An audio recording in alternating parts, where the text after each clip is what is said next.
be your vacuum cleaner, breathing in your dust. Fala galera, esse trabalho é sobre efeito solo, método de Carson e método da profundidade equivalente. Como ponto inicial motivador, temos que as ondas eletromagnéticas, durante a transmissão de energia elétrica, se propagam ao redor do condutor aéreo, entre o condutor e o solo e no solo. Um exemplo dos efeitos do campo elétrico e campo magnético no solo pode ser observado nos gráficos. Importante frisar que a NBR 5422 de 1985 estabelece que o campo elétrico no nível do solo não deve ultrapassar 5 kV por metro.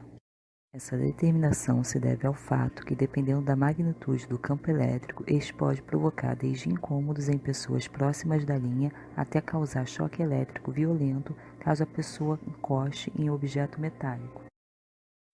O solo e a sua influência no parâmetro de impedância da linha de transmissão deverão ser levados em consideração em caso de circulação da corrente para a Terra. Isso ocorre porque em sistemas trifásicos, as componentes da sequência nula das correntes são iguais em módulo e fase, fluem nos condutores de fase e retornam por um percurso.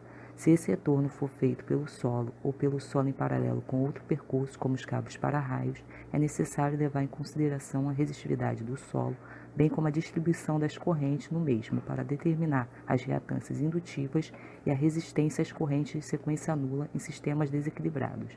Um exemplo onde ocorre essa circulação de corrente pelo solo é quando há falta à terra em qualquer ponto do sistema elétrico. Em termos de cálculo, o solo pode ser considerado ideal ou real. O solo ideal tem resistividade elétrica nula, sendo representado como condutor imagem de condutividade infinita, localizado a uma profundidade de tamanho igual à altura do condutor da linha de transmissão. Já o solo real tem resistividade que vai depender da geologia do terreno, podendo ser considerado homogêneo, onde a resistividade é constante ao longo do terreno, ou heterogêneo, onde a resistividade é diferente ao longo do terreno, retratando a realidade do comportamento do solo.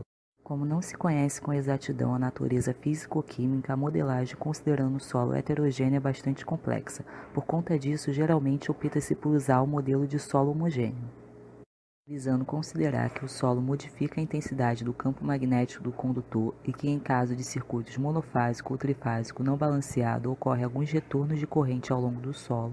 Modelagens do efeito do solo foram desenvolvidas por diversos pesquisadores, entre eles Carson.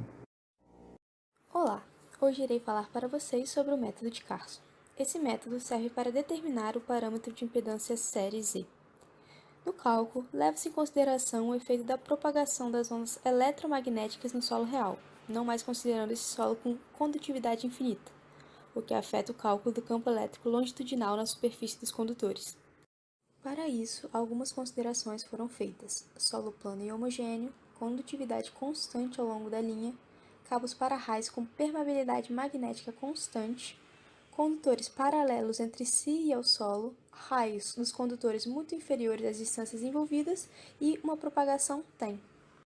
Basicamente, ele supôs que no solo há apenas uma componente de campo elétrico no sentido da propagação, que seria equivalente a uma corrente superficial imediatamente abaixo do solo.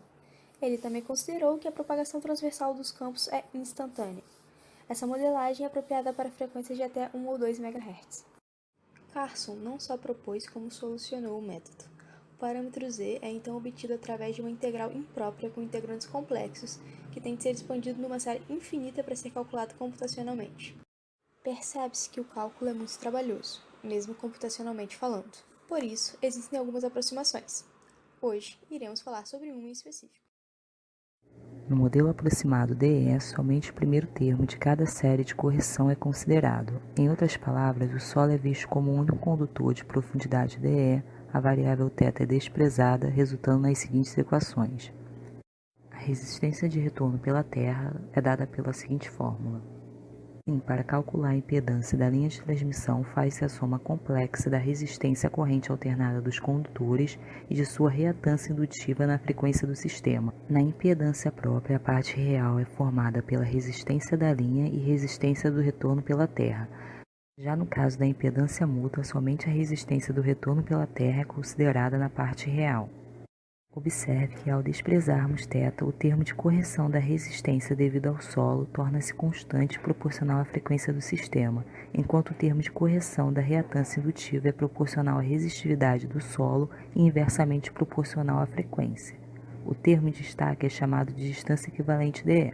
Pode-se dizer que a distância DE é a distância entre os condutores e o único condutor de diâmetro unitário que serve de retorno às correntes que fluem nos condutores da linha. Isso porque geralmente esse valor é muito grande comparado à distância horizontal entre os condutores. Na seguinte tabela é possível visualizar a resistividade de diferentes tipos de solo e a respectiva distância equivalente de imagem na frequência de 60 Hz. Como recomendação de visualização da aplicação desse método, recomendo o exemplo 4.1 do seguinte livro. Por fim, é importante comentar que este método aproximado tende a superestimar a resistência e subestimar a reatância indutiva. Por exemplo, em frequências comerciais e baixa resistividade, essa aproximação pode introduzir erro de aproximadamente 10% na resistência, 1% na reatância própria e 4% na reatância mútua. Esses erros tendem a ampliar em harmônicos mais altos, podendo ocorrer discrepâncias de 10% na reatância de sequência nula. Isso, a princípio, pode nos levar a questionar a confiabilidade desse tipo de aproximação. Porém, é importante notar que nem mesmo com relação à resistividade do solo se tem esse grau de certeza, já que o mesmo terreno pode apresentar valores bastante diferentes de resistividade se medidos em épocas diferentes do ano. Esse tipo de aproximação, portanto, acaba sendo considerada satisfatória e é bastante utilizada na modelagem do efeito do solo. Como recomendação bibliográfica, sugiro os seguintes livros e artigos.